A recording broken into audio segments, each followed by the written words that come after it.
할렐루야. 오늘 이 저녁에도 예레미야를 통해 주시는 하나님의 말씀이 또 들려지고 특별히 이해가 되어지고 깨달아질 수 있기를 주님의 이름으로 축복합니다. 그간 개론을 할 때 거의 설교처럼 많이 했는데 오늘은 조금 설교처럼 되지는 좀 않을 것 같아요. 왜냐하면 좀 자세하게 설명을 해드려야 될 것 같은데요. 지난주에는 우리가 예레미야에 흘린 눈물을 통해 가지고 그 눈물이 그저 흘리는 값없는 눈물이 아니라 어떤 눈물이었죠? 값진 눈물이었다.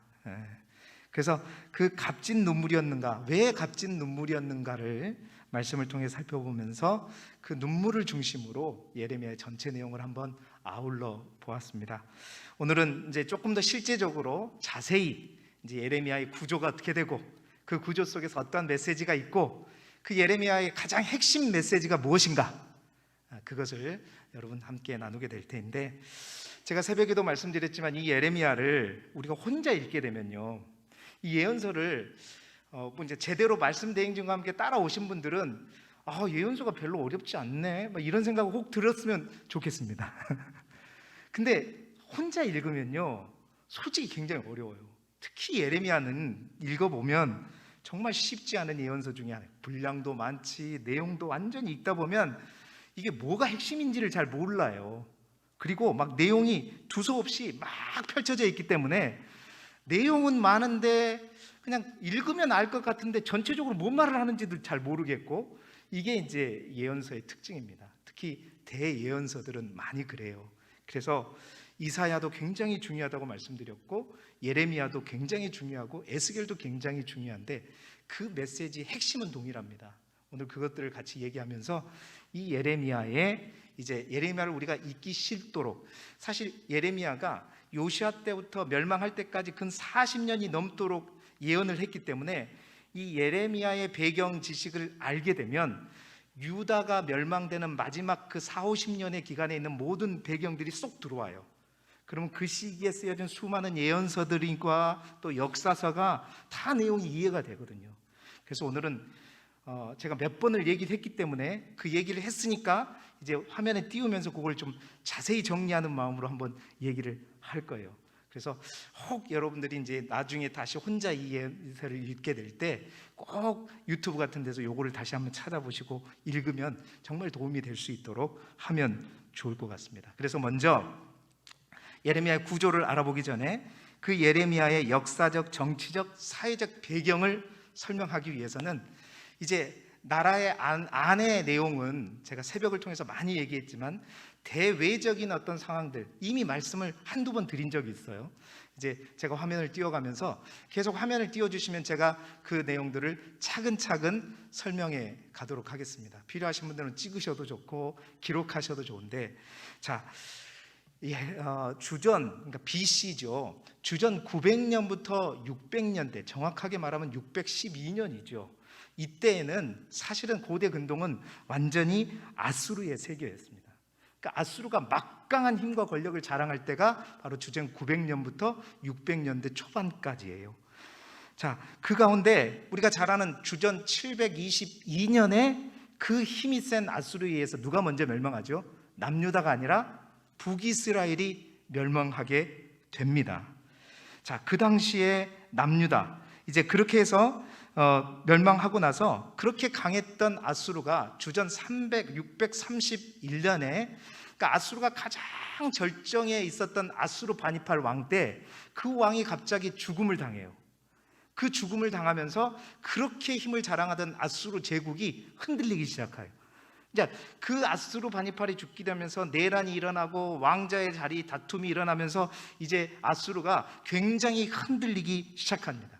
자, 아수르가 흔들릴 때 이때다 싶어서 그 고대 군동의 조그마한 약소국가였던 바벨론, 옛날에는 큰 나라였는데 그 바벨론, 그래서 신바벨론이라고 하는데 그 바벨론이 625년에 그 아수르가 약해진 틈을 타서 독립을 선언해요.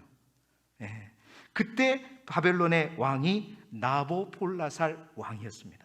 독립을 선언하고 힘을 몰래 계속해서 키웠다가 결국 612년에 이 바벨론이 메대와 연합해가지고 어떻게 해요? 아수르의 수도인 니느웨를 공격을 합니다. 그러니까 그 엄청난 거의 300년을 유지했던 그 힘을 무너뜨리기 위해서 이 바벨론이 메대와 연합해가지고 바로 이 니느웨를 공격하면서 그 아수르 정부가 무너지고, 그 아수르 정부가 저 하란 쪽으로, 저 메소포타미아 쪽에서 저 가나안 저 위에 북쪽으로 있는 하란 쪽으로 이제 이동하게 되죠. 망명하게 되는 망명 정부를 이제 이루게 됩니다. 이때부터는 이제 세상이 누구의 세상이 되냐면 아수르의 세상이 아니라 누구의 세상이죠? 바벨론의 세상이 되어지는 거예요. 자, 바벨론이 이제 아수르를 위해서 고대 근동의 그 비옥한 반달 지역에 강대한 제국으로 딱 일어서게 되자마자 가장 긴장하고 비상이 걸린 나라가 어디냐면 남유다 밑에 있는 저 또 하나의 강국 누구죠? 애굽이었어요. 왜 애굽이냐면 역사적으로 볼 때 가나안 북쪽 저 메소포타미아를 장악하고 있는 제국들이 힘이 있을 때마다 항상 그 제국들은 어디를 향해 내려왔냐면 나약한 팔레스타인들을 밟고 그 밑에 있는 애굽을 침공해 왔거든요. 바벨론이 이제 힘을 장악했다는 것은 곧 시간이 되면 어디까지 내려오겠다는 거예요? 애굽을 치러 내려오겠다는 거거든요. 자, 그 상황 속에서 애굽은 여러 가지 계산을 하게 됩니다. 왜냐하면 그 막강했던 아수르가 흔들리니까. 그리고 바벨론이라고 하는 것은 흔들리는 아수르를 멸망시켰지만 바벨론도 이제 강대국으로 세워지지는 않을 때였어요. 이때다. 우리가 맨날 그럴 거냐? 우리도 북쪽으로 올라가자. 우리도 올라가서 저 이스라엘을 통과해서 북쪽으로 올라가지고 그 거대한 반달지대, 이 아수르가 차지했던 그 땅을 우리 또한 차지해보자 하고 국리를 하고 있었단 말이죠. 자, 그 가운데 610년에 바벨론이 하란으로 망명병부를 이루었던 아수르까지 하란까지 정복해버려요. 그러면 이제 다 끝난 거잖아요. 그래서 마지막 남은 아수르의 군대들이 어디로 도망가냐면 하란 옆에 있는 갈그미스로 도망가게 됩니다. 이제 그 갈그미스의 마지막 아수르의 군대가 남아 있었던 거죠. 이때다 싶어가지고 애굽은 이때 바로 갈그미스로 가서 누구를 돕자? 아수르를 도와주자.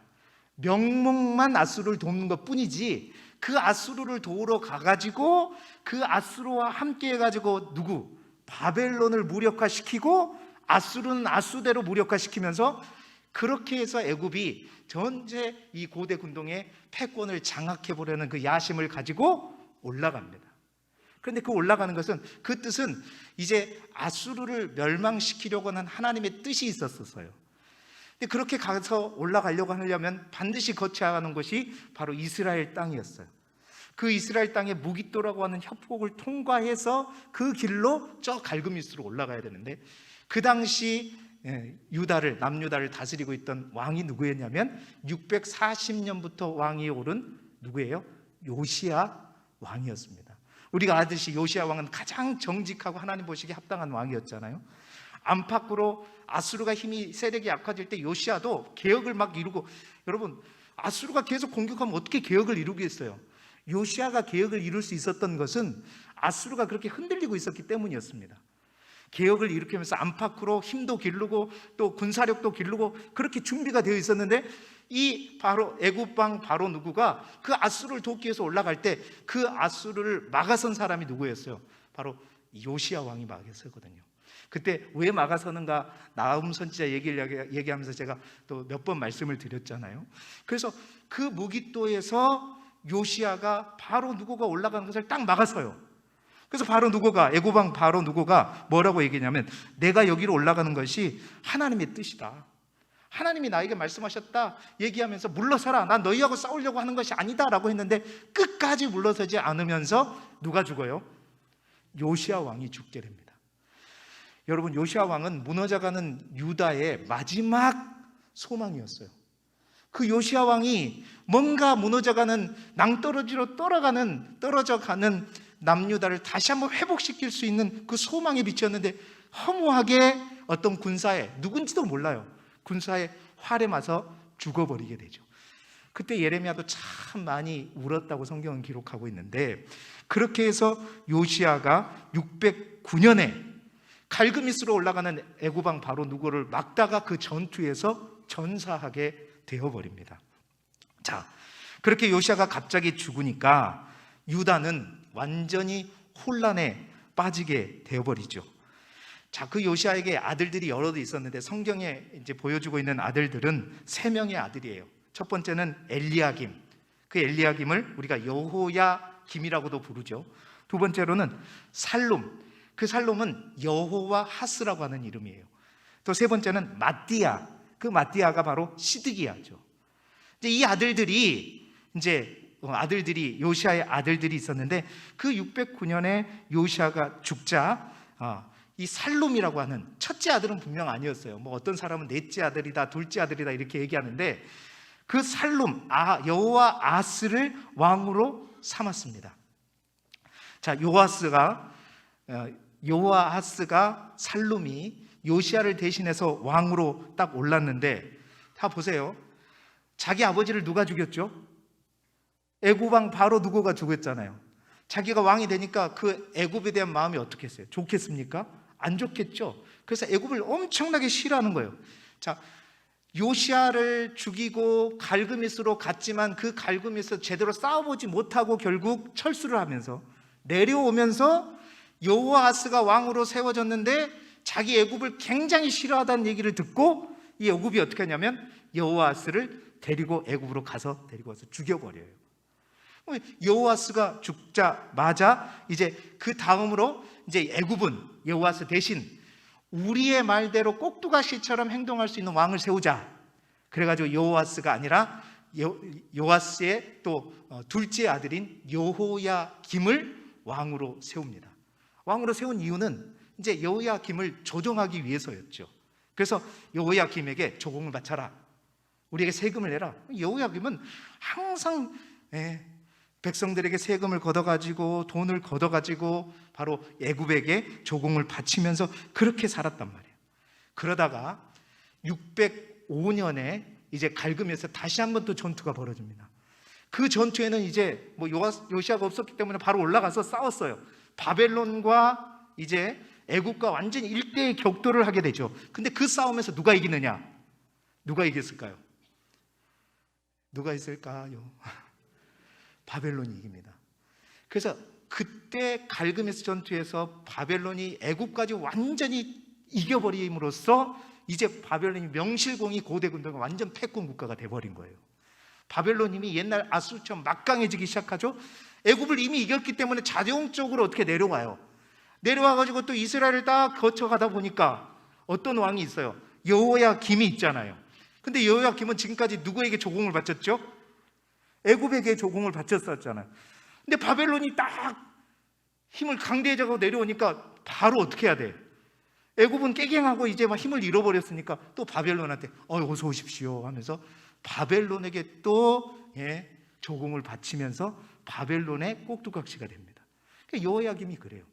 그러다가 그렇게 이제 바벨론을 섬기고 있다가 601년 정도 돼서 다시 한번 그 갈굼에서 또 한 번 전투가 벌어지는데 그 전투에서는 또 그 바벨론에 조금 문제가 있었는지 애굽이 바벨론 한번 이깁니다. 자, 애굽이 또 601년에 가서는 바벨론을 이기고 내려와요. 이기고 내려오면 여호야김은 지금까지 누구를 섬겼었어요? 또 바벨론을 섬기고 있다가 또 애굽이 이기니까 또 어떻게 해? 또 애굽에게 가요. 여러분, 이러한 내용들이 이제 예레미야 있잖아요. 뒤에 가게 되면 그런 그 속에서 예레미야의 고민들 이런 것들이 나중에 나오게 되는데, 이럴 때는 바벨론을 잡고 또 이럴 때는 애굽을 잡아야 되는 이런 상황이 벌어지게 됩니다. 그런데 그 애굽이 이겼던 것은 잠시 이겼던 거예요. 자, 바벨론을 그렇게 몇 년 동안 섬기던 여호야김이 또 자기를 배신하고 애굽에게 다시 돌아왔다는 소식을 들은 느부갓네살 왕이 열받죠. 열받아고 바로 또 재정비해가지고 치고 내려옵니다. 치고 내려와서 그 여호야김을 어떻게 해요? 죽여버리고 바로 남유다 이스라엘 백성들 가운데 있는 사람들을 포로로 처음 끌고 가요. 이게 바로 바벨론 1차 포로예요. 이 포로 때 우리가 잘 알고 있는 누가 함께 끌려가냐면 다니엘이 함께 여러분 잘하시네요. 여기 다 써져 있죠. 써져 있으니까 좀 알겠죠. 다니엘을 함께 끌고 갑니다. 자, 그래서 여호야김이 죽으니까 여호야김 대신 이제 바벨론 느부갓네살은 누구를 왕으로 새기냐면 여호야김의 아들인 여호야긴을 왕으로 세워요. 자, 여호야긴을 왕으로 세우는데, 여호야긴을 왕으로 세웠더니 여호야긴은 자기 아버지를 죽인 바벨론에 대해서 좋은 감정이 있겠습니까? 아니겠죠. 그러니까 바벨론에 대해서 악한 감정을 가지고 자기 아버지를 죽였고 자기가 왕이 됐는데 자기가 그 아버지의 원수인 바벨론을 좋아할 수가 없죠. 근데 그 마음이 다 들키게 돼요. 그러니까 바벨론이 어떻게 해요? 그가 왕으로 세워진 지 100일 만에 어떻게 해요? 바벨론으로 그를 다시 여호야김과 함께 또 포로를 또 끌고 바벨론으로 끌고 가버려요. 이게 바로 바벨론 2차 포로예요. 이게 597년에 이루어지는 일입니다. 그때 함께 끌려갔던 선지자가 누구냐면 에스겔 선지자예요. 자, 그리고 나서 이제 여호야긴까지 이제 끌고 가버린 이후에 바벨론은 이제 작심하고 마지막으로 요시야의 아들이었던, 마지막 아들이었던 시드기야, 마띠아를 왕으로 세우게 되죠. 그게 이제 남유다의 마지막 왕인 시드기야 왕입니다. 그 시드기야 왕은 바벨론의 비유도 맞추고 또 조공도 바치고 그러다가 적당한 때에 반역도 하고 그래요. 그래서 느부갓네살이 그렇게 잘하면서도 뭔가 반역하는 시드기야를 보고 이제 진짜 마지막으로 열받아가지고 588년에 시드기야를 응징하기 위해서 예루살렘에 이제 대군을 끌고 내려옵니다. 대군을 끌고 내려와서 그러다가 587년에 마지막 시드기야 왕 때에 예루살렘을 완전히 함락시켜버리죠. 멸망시켜버립니다. 이게 587년 예루살렘이 함락되고, 이때 3차 바벨론 포로로 이제 그때 끌려간 사람들이 대부분 다 끌려가요. 유다의 왕족, 귀족, 지식인들, 뛰어난 기능공, 장인들 거의 대다수가 바벨론 포로로 끌려가고, 이제 공식적으로 유다 왕조는 그때 이제 끝이 나게 되는 거죠. 이때 여러분, 예레미야도 함께 바벨론으로 끌려가다가 라마에서 풀려나게 됩니다. 그래서 예레미야는 바벨론으로 끌려가지 않고 이제 유다에 남아 있게 되죠. 그러니까 대부분의 모든 사람들이 다 포로로 이제 1차, 2차, 3차에 걸쳐서 끌려가고 난 이후에 이 이스라엘 땅에 몇몇 남아 있는 사람들이 있었어요. 이제 그 남아 있는 사람들은 솔직히 말하면 잘나지 못하고 못나고 뭔가 별로 쓸모없는 사람들, 연약한 사람들, 이들이 남아 있었습니다. 그들이 있었을 때 이게 느부갓네살 왕이 그달랴라고 하는 사람을 예루살렘의 총독으로 임명하고 그달랴를 그 예루살렘의 총독으로 세워요. 그 총독으로 세웠는데 그 바벨론 포로로 잡혀가지 않는 왕족 가운데 이스마엘이라고 하는 사람이 있었어요. 그 이스마엘이 그달랴가 얼마나 믿겠어요, 매국노처럼. 그래서 그 그달랴를 어떻게 해요? 암살을 해버려요. 죽여버립니다. 그래서 바벨론 총독을 암살시키는 거죠. 자, 느부갓네살이 그 소식을 듣고 가만히 있겠습니까? 당장 이스마엘을 죽이려고 하겠죠. 그래서 이스마엘은 어떻게 하냐면 예루살렘에 남아있다가 이러다가 큰일 나겠다 해가지고 예루살렘에 남아있는 유다 사람들을 다 모아가지고 어디로 데리고 가냐면 이집트, 애굽으로 데려가서 망명을 갑니다. 그래서 그 망명 갈 때 라마에서 풀려났다가 다시 돌아온 예레미야도 함께 데리고 가요. 예레미야, 너도 같이 가자. 그래서 예레미야가 마지막은 어디로 가냐면 애굽으로 갑니다. 그 애굽으로 갔어요. 가고 싶어 간 것도 아니고 이스마엘이 끌고 가니까 이제 끌려간 거죠. 그렇게 끌려가서 애굽에 붙잡혀 갔다가 결국 거기에서 예레미야가 죽게 되는데, 정확한 연도는 모르지만 대략 581년 정도에 예레미야가 죽게 되었다라고 학자들은 얘기를 해요. 그렇게 하면서 예레미야의 근 40에서 45년의 예언자로서의 삶이 끝나는 겁니다. 그러니까 예레미야가 628년 7년에 예언을 시작해서 요시야 13년에, 그러니까 요시야 왕 때부터 예언을 시작해가지고 시드기야 때 예루살렘이 멸망하고 멸망한 이후에까지 살아서 있었던 사람이 예레미야였단 말이에요. 그 모든 멸망의 준비 기간부터 멸망될 때까지, 멸망된 직후까지 다 보고 있었던 예레미야가, 그래서 그 기간 동안 이스라엘 백성들에게, 처음에는 유다 백성들에게 너희가 돌아와야 된다, 하나님께 돌아오지 않으면 우리에게 멸망과 심판밖에 없다. 그렇게 말했음에도 불구하고 계속해서 그들은 괜찮다, 안전하다, 하나님의 성전인데 어떠냐, 그렇게 하면서 안전하다, 시온 불패 신학을 가지고 정말로 그릇된 거짓 선지자의 말들만 들으면서 예레미야를 거짓 선지자로 몰고 핍박했죠. 그 내용을 제가 지난주에 얘기한 겁니다. 그 상황에서 결국 돌아오지 않고 계속해서 죄를 저지르다가 하나님께서 이제 더 이상 참지 못하고 내가 너희 조상들과 맺었던 모든 언약들을 너희가 깨트려 버렸다. 너희에게는 이제 심판과 멸망을 돌이킬 수 없다. 그래서 오늘 제가 말씀드린 대로 그 돌이킬 수 없기 때문에 아무리 예레미야가 기도를 해도 하나님께서 기도를 거절하시는 거예요. 더 이상 내 앞에서 이스라엘 백성을 위해서 기도하지 마라. 이렇게 되면서 예레미야는 눈물로 외치면서, 그러면서도 자기 백성들에게 조국이 멸망할 거다, 이제는 멸망밖에 안 남았다, 빨리 가야 된다, 예루살렘 바벨론의 포로로 끌려가는 것이, 우리가 투항하고 가는 것이 우리가 다치지 않고 가는 거다, 그게 하나님의 뜻이다, 이렇게 얘기했는데 매국노로 취급받고 핍박받으면서 눈물을 통해서 예언을 했던 선지자가 바로 예레미야였다는 거예요. 이렇게 예레미야가 정말로 예언했던 그 시기는 격동기였습니다. 그냥 이 예루살렘 땅에 바람 잘 날이 없을 때 했었어요. 그러니까 하나님의 뜻 가운데 됐는데 그 뜻을 알고 있었던 예레미야는 목 놓아서 선포했지만 누구도 인정해 주지 않았던 거예요. 자, 그러한 예레미야가 그런 활동을 하면서 그 내용들을 어떻게 이제 예레미야서에 기록하고 있느냐, 그 구조를 한번 봐보시겠습니다. 그 구조를 보면 예레미야는 총 52장으로 기록되어 있어요. 그 52장 가운데 딱 절반 25장 정도에 딱 끊게 되면 1장부터 25장은 예언 중심으로 되어 있어요. 어떤 예언이냐? 남유다에 관한 심판과 멸망의 예언 중심입니다. 그리고 그 이후에 26장부터 52장까지는 예언이 없는 것은 아니에요. 그러나 사건을 중심으로 기록이 되었어. 그 사건은 예레미야의 생애에 관한 사건, 또 이제 남유다의 멸망에 관한 사건 중심으로 기록이 되어 있다는 것이고요.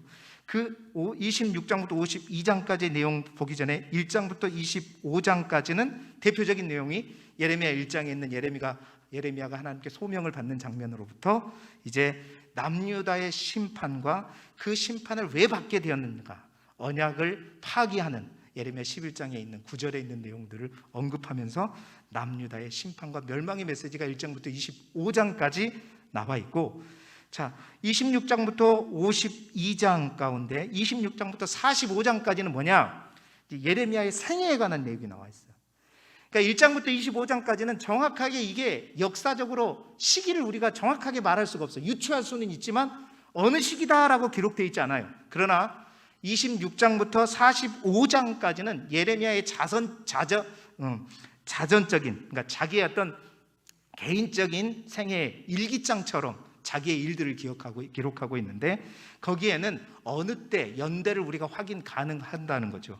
거기서 이제 예언자가 자신의 이야기를 잘하지 않는데 예레미야는 자신의 삶이 어떠한 삶인가, 그 삶 속에서 정말 어떻게 자기가 투쟁했고 또 어떠한 고난을 받게 되었는가. 근데 이 가운데 그 여로보암 때에 저 바벨론이냐 아까 애굽이냐 막 이런 가지고 예레미야한테 묻고 막 예레미야의 두루미 말하기 그 예언을 막 파기시켜버리고 태워버리고 뭐 그런 어떤 이야기들이 소개됩니다. 그리고 그 가운데 그 생애 가운데서도 예언이 있어요. 그 예언이 뭐냐면 바로 오늘 우리가 읽은 본문의 말씀, 바로 회복에 대한 예언이에요. 그 예언이 바로 26장부터 45장 가운데 있고 46장부터 51장까지는 열방의 심판입니다. 그러니까 유다 주변에 있는 9개의 나라에 대한 심판의 예언이 나오고 있어요. 이 말은 하나님이 단순히 있던 유다 민족의 부족신이 아니라 하나님이 온 세상의 주인이시다, 주님이시다라는 것을 이제 천명하는, 선포하는 그런 메시지인 거죠. 그러니까 9개의 나라에 대한 심판의 메시지가 46장부터 51장까지 있고 마지막 52장은 부록으로 또 예루살렘의 멸망과 함락, 그리고 포로로 끌려가는 것, 또 예언이 성취되는 것에 대해서 말씀하고 있는 것입니다. 그래서 우리가 지금 1장부터 25장까지 계속해서 심판에 관한 얘기를 새벽마다 지금 보고 있고, 곧 이제 25장을 넘게 되면 이제 조금 더 역사적인 얘기를 보게 될 거예요. 그것은 이제 심판의 메시지보다는 조금 더 다른 분위기로 우리가 더 재미있게 볼 수 있는 내용이 나오게 되는 거죠. 자, 이 예레미야를 쉽게 구분하기 위해서 제가 그림을 하나 그려본 게 있어요. 예레미야를 딱 1장부터 52장까지 딱 막대기로 돼 있으면 그 막대기 절반을 한번 탁 불러봐요. 부르게 되면 그 막대기가 뭐 11자를 딱 가리켜, 두 개의 막대기로 딱 쪼개지잖아요. 이 25장 11절에가 뭐가 나오냐면, 지난번에 제가 말했던 최초의 70년 예언이라는 그 기록이 예레미야 25장 11절에 나오고, 그렇게 해서 1장 예레미야 소명, 2장부터 25장까지는 유다의 심판에 관한 예언이 나오고, 그 20장 1절부터 6절까지 이제 그 우리를 멸망시키는 나라가 누구인가에 대해서 정확하게 바벨론이라고 하는 나라가 언급되기 시작하고, 25장 11절에 이제 그 바벨론에서 몇 년? 70년 동안 가게 될 것이다라는 것이 정확하게 예언되는 게 예레미야입니다. 그리고 26장부터 45장까지는 예레미야의 생애가 나오고, 46장부터 51장까지는 열방의 9개에 관한 나라에 대한 예언이 나오고, 52장에 이제 부록의 내용이 나오게 되는 것이죠. 자, 그 가운데 다음 장 보시면 1장부터 25장까지 새벽마다 함께 보신 분들은 1장부터 25장까지는 12개의 예언 설교집으로 제가 되어 있다고 항상 말하면서 오늘은 몇 번째 설교집이다 얘기하고 있는데, 12개의 설교가 저렇게 되어 있고, 그 설교라는 축이 하나가 쭉 가고 있고, 또 뿐만 아니라 고백의 책이 그 속에 들어가 있어요. 예레미야의 12개 설교는 다 뭐냐면 주제가 남유다의 심판과 멸망에 대한 얘기다. 우리가 이거 계속 보다 보니까 아무리 심판과 멸망도 한두 번이 아니 12번에 걸쳐서 계속 얘기하니까 여러분 아침마다 읽으면 참 우울해요. 저도 여러분 그냥 저한테 30분 들으면 되지만 저는 그걸 갖다가 몇 시간 동안 연구하고 보면 아이고 또 심판이네 또 심판이네 막 미치겠더라고요. 그러면서 더 미치는 것은 그 심판의 메시지 가운데 중간중간에 예레미야의 고백록이 나오는데 다 그 고백이 뭐예요? 하나님 너무 힘듭니다. 죽겠습니다. 누가 나를 죽이려고 합니다. 제발 나를 살려달라고 막 이런 고백록. 이게 7개의 고백록. 예레미야의 눈물이 어디서부터 나오게 되는지를 알려주는 고백의 책이 7개가 있어요. 1장부터 25장까지는 바로 이것 중심으로 볼 수 있게 되는 것이고요. 그 다음 이제 내려주세요. 그 다음에 이제 26장부터 45장까지 예레미야의 생애가 나온다고 했잖아요. 그 생애에서 34장부터 45장 뒷부분은 이제 예레미야의 생애 가운데 역사 중심으로 이야기를 하게 되는데, 그 26장부터 33장까지 앞에 쪽에는 뭐가 나오냐면 또 다른 예언이 나옵니다. 그 예언은 뭐냐면 지금까지 1장부터 25장까지는 다 심판과 멸망의 메시지였는데 예레미야 26장부터 33장까지는 이제 멸망이 아니라 회복과 구원의 메시지가 드디어 선포되죠.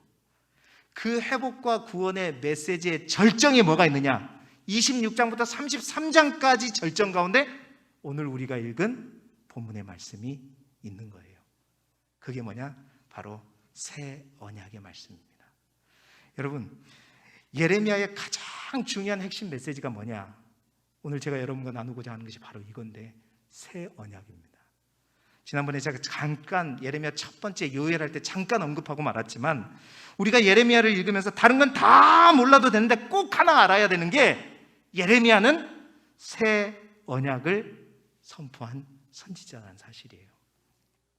자, 그럼 그 새 언약이 어떤 것이냐? 하나님께서 예루살렘을 이제 멸망시켜서 바벨론 포로로 70년 동안 70년을 통해서 그들을 정결케 하신 후에 그 남은 자, 다시 돌아온 자, 그 남은 자들과 새로운 언약을 맺을 것이다 예언하는 거예요. 그 말씀하신데 그 말은 새로운 언약, 새 언약을 맺겠다는 것은 지난번에 말씀드린 것처럼 옛 언약이 있었다는 거죠. 오늘 말씀에도 31장 32절에 옛 언약이 있었다는 거예요. 그 옛 언약은 이스라엘 백성을 출애굽시킬 때 하나님께서 약속한 언약이죠. 자, 그 언약의 핵심이 뭐였냐면 하나님의 율법이었고, 그 율법을 반드시 지키는 것이었습니다. 그리고 그 율법을 대표하는 게 뭐였냐면 십계명이었어요. 그런데 여러분, 그 십계명은 어떤 거죠? 하나님께서 직접 돌판에 새긴 거였잖아요. 자, 그 율법, 옛 언약과 비교해서 오늘 우리 본문에 이제 하나님께서는 예레미야에게 너희가 바벨론 70년을 마치고 돌아온 이후에 너희가 새 언약을 너희에게 주겠다. 그런데 그 새 언약은 옛 언약과 어떻게 다르냐 하면서 33절 말씀을 한번 띄워주시죠. 함께 읽어보겠습니다. 시작. 그러나 그날 후에 내가 이스라엘 집과 맺을 언약은 이러하니 곧 내가 나의 법을 그들의 속에 두며 그들의 마음에 기록하여 나는 그들의 하나님이 되고 그들은 내 백성이 될 것이라. 여호와의 말씀이니라. 보세요. 그러나 그날 이후에 내가 이스라엘 집과 너희가 새 언약을 얻게 될 것인데, 새 언약을 맺은 언약은 뭐냐? 나의 법을 옛날에는 돌판에다가 새겨서 그 돌판을 깨트려 버리면 다시 줘야 되고, 그 돌판을 잃어버리면 그건 어쩔 수 없는 건데, 이제 그 돌판을, 나의 법을 그 돌판이 아니라 너희 속에 두겠다는 얘기예요. 우리 속에 두고 우리의 마음에 기록하겠다는 거예요. 그래서 그 돌판이, 그러니까 마음에 기록하고 속에 두겠다는 것은 누구도 그걸 가져갈 수 있어요, 없어요? 깨트릴 수 있어요, 없어요? 없다는 거죠. 더 이상 깨지지 않는, 또 잃어버리지 않는, 또 그것들을 이제 우리가 어떠한 경우에도 그게 우리가 무효 처리되지 않는 그런 언약을 주실 것이다 말씀하고 있는 거예요. 그것을 사람의 마음에 다 새길 것이다. 그 마음이라고 하는 것은 단순히 우리의 마음, 감정의 중심의 마음을 얘기하는 것이 아니라 인간 존재의 중심이고 인간 존재의 핵심이고 인간 존재의 가장 깊은 곳에 새겨둘 거다라는 얘기입니다. 그래서 더 이상 깰 수 없는 언약으로 심어지게 될 것이다. 여러분, 어떻게 그렇게 심어질 수 있을까요? 이런 일이 어떻게 가능할까요? 어떻게 가능해요? 자, 에스겔 선지자가 나중에 우리가 보겠지만 에스겔 또한 하나님으로부터 예레미야와 같은 이 새 언약을 받습니다. 그 새 언약을 새 언약이라고 얘기하지 않고 에스겔은 하나님 옆에, 하나님은 에스겔에게 어떻게 그 약속을 주셨냐면 에스겔 36장 26절로 28절의 말씀을 함께 보시죠. 자, 먼저 26절의 말씀을 함께 읽어볼까요? 시작. 또 새 영을 너희 속에 두고 새 마음을 너희에게 주되 너희 육신에서 굳은 마음을 제거하고 부드러운 마음을 줄 것이다. 자, 예레미야에게 준 그 새 언약을 하나님은 에스겔에 이렇게 주셨어요. 내가 그 남은 자가 돌아와서 새 언약을 하게 될 때 새 영을 너희 속에 두게 될 것이다. 그리고 새 마음을 너희에게 주게 되어서 그 굳은 너희의 마음을 제거하고, 어떤 마음으로? 그 영이 그 마음에 부드러운 마음을 줄 것이다. 자, 27절의 말씀 읽어봅시다. 시작.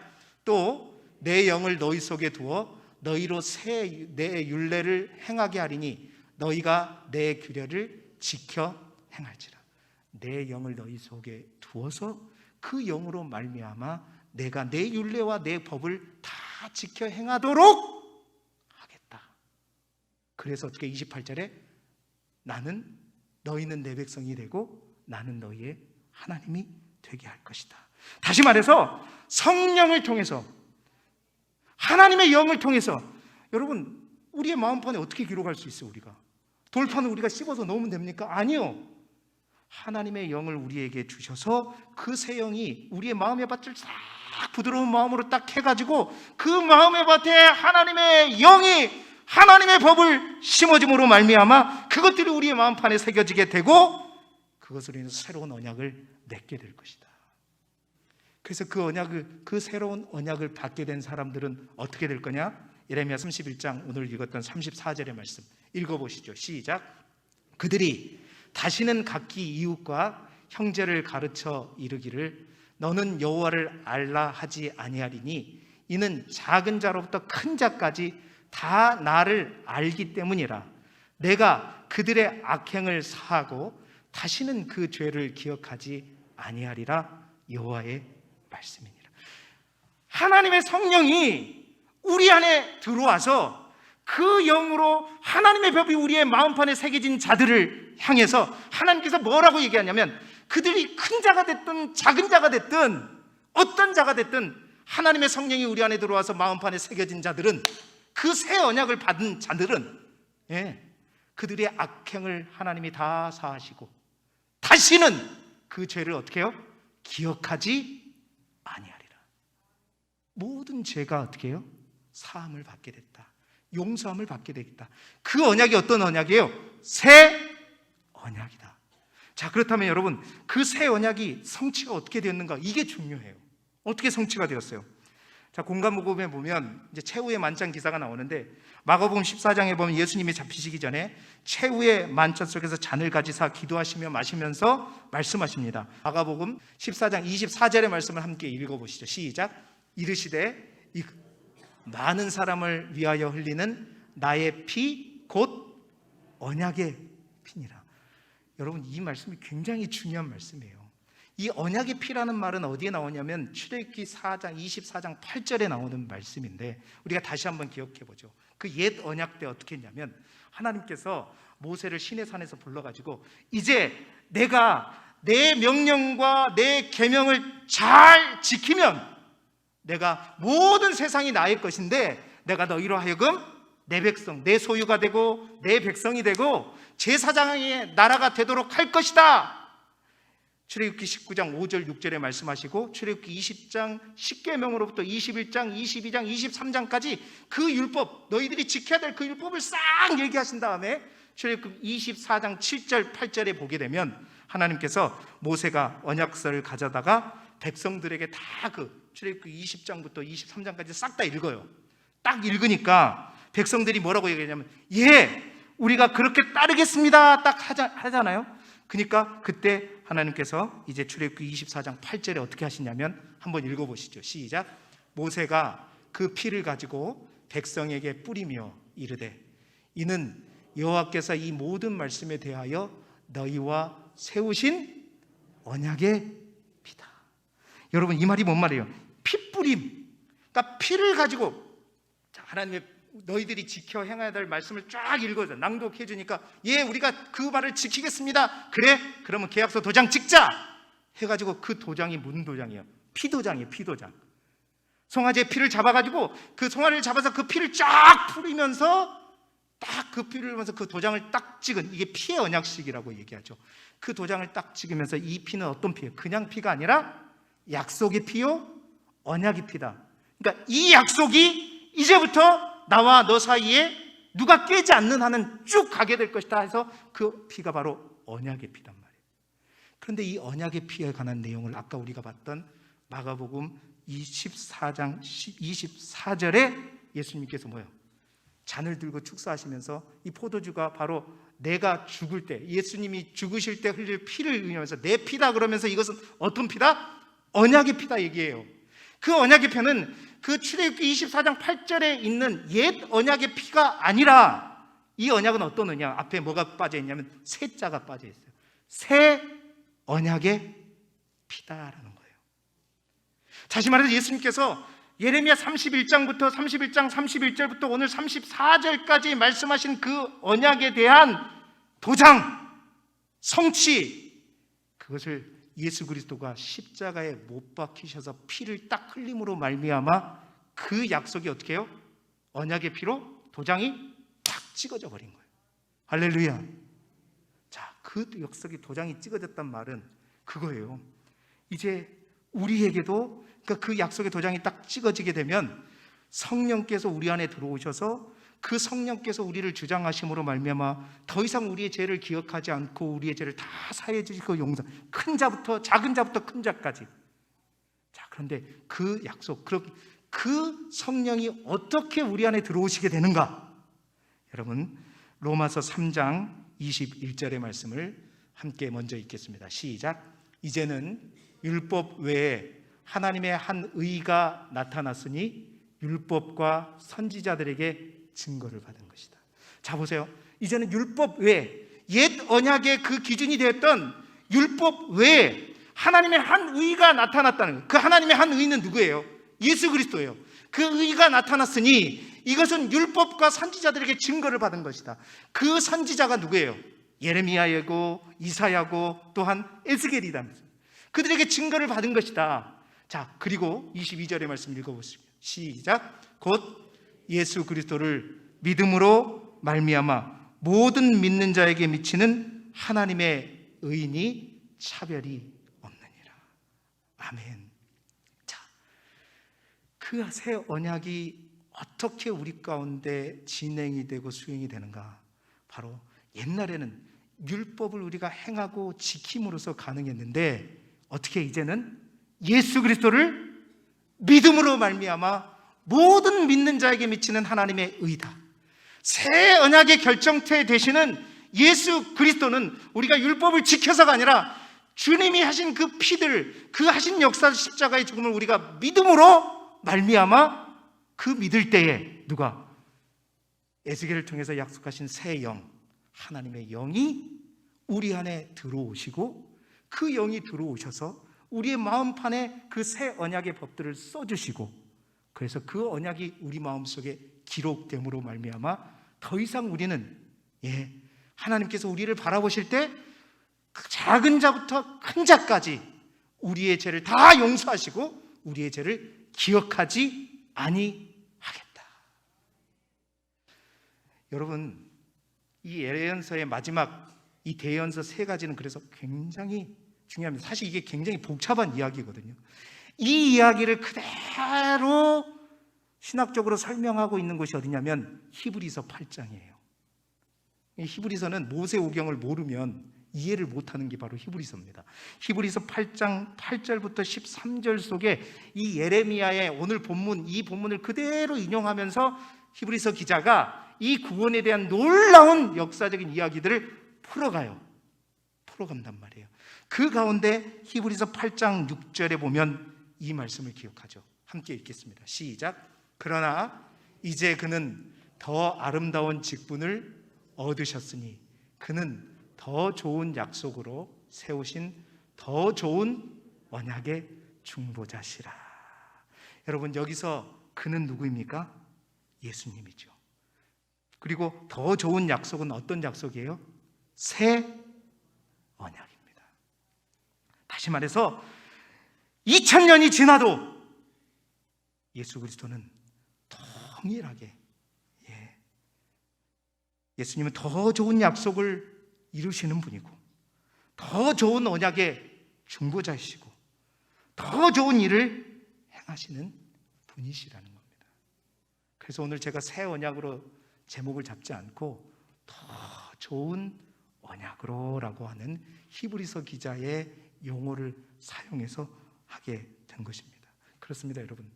우리가 이 구약의 마지막 예언서까지 통과해서 구약을 완전히 통과해버리게 되면 우리에게 남는 건 뭐가 남아요? 예수 그리스도가 남는 거예요.